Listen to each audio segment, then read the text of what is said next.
Сүүлийн жилүүдэд эволюцид хамаатай оюунлаг загварчлалын үзэл санааны тухай яриа маш олон гарч байна. За энэхүү видеог хийсэн миний зорилго нь дээр хэлэлцүүлэхдээ огт хамааралгүй гэдгийг тэмдэглэе. Би эдгээр ойлголтуудыг эвлэрүүлэхийг хичээж байна. Оюунлаг загварчлалын үзэл санаа нь бидний эргэн тойрон энэ ертөнцийн үнэхээр гайхалтай юмс өчнөөн байгаа дээр суурилдаг. Тэдгээрийн үүсэл нь тохиолдлын процессын үр дүн гэдэгт итгэхэд бэрх. За үүний жишээ болгож хүний нүдний тухай авч ярилцъя.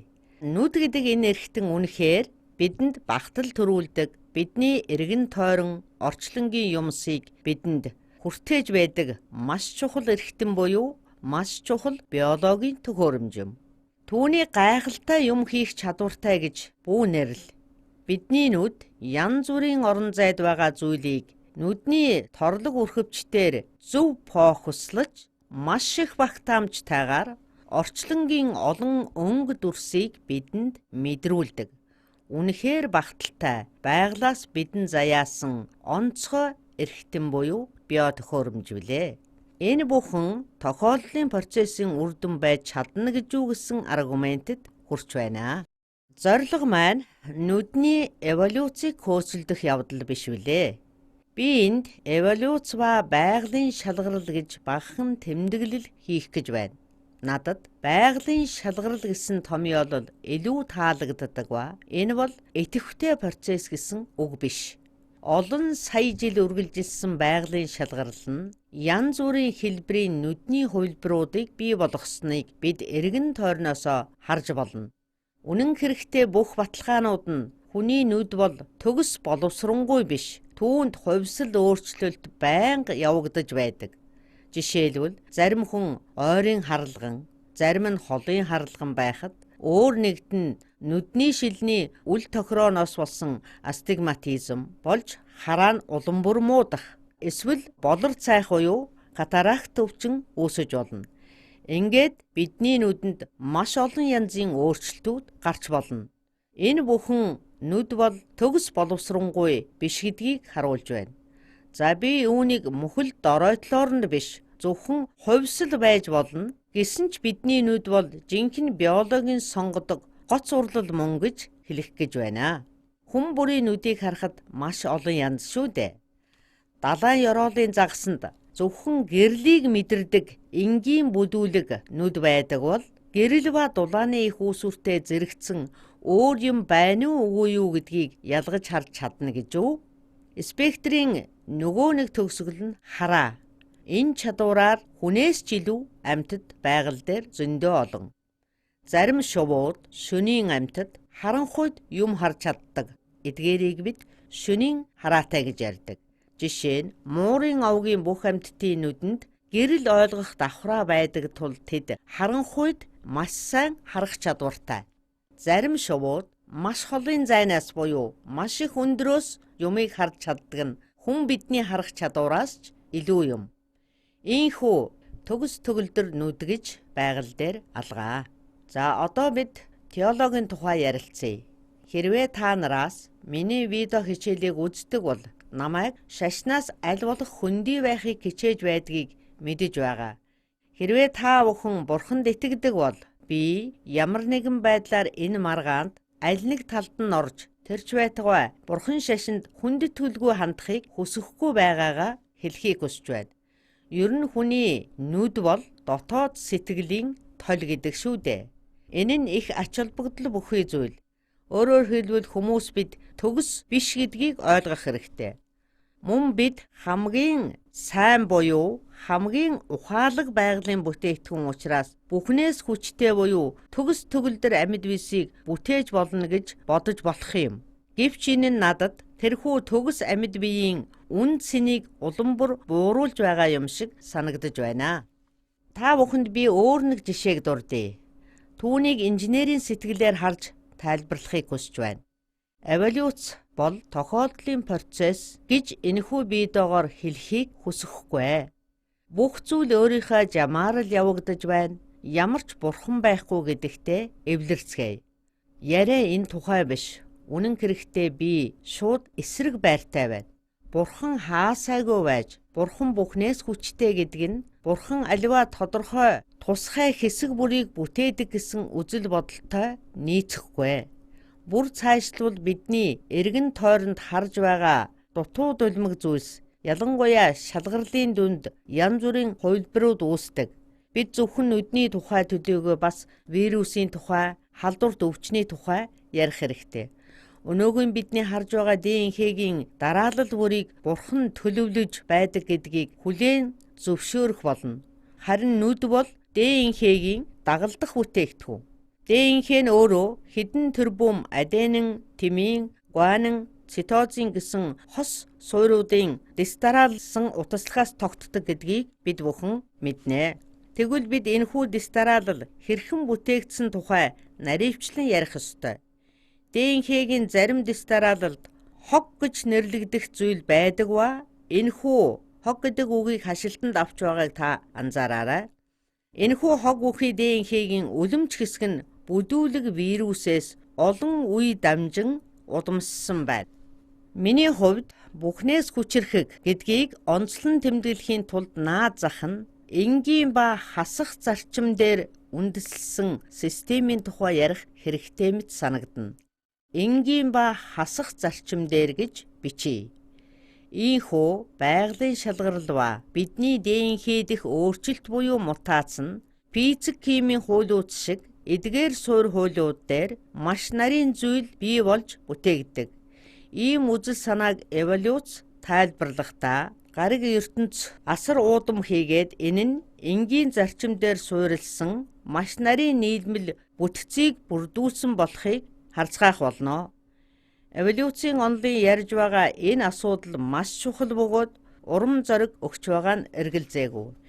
Инженерийн сэтгэлгээний үүднээс энэ бол маш нарийн утга санаа буюу хамгийн боловсронгүй дизайны тухай яриа юм. Арай боловсронгүй дизайны тухай. Энэхүү видеогоор би юуны тухай ярьж байна вэ?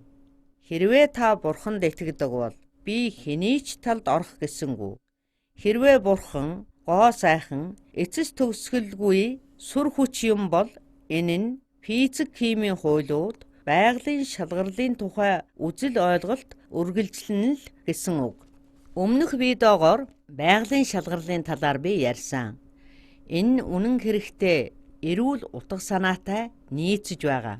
Энэ бол маш нарийн утга санаа гэдгийг би ярьсан бэлээ.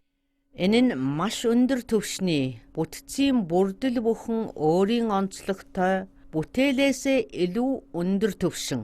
Гэвч энэ утга санаан дотор хамгийн гайхалтай нь түүний уян хатан чанар.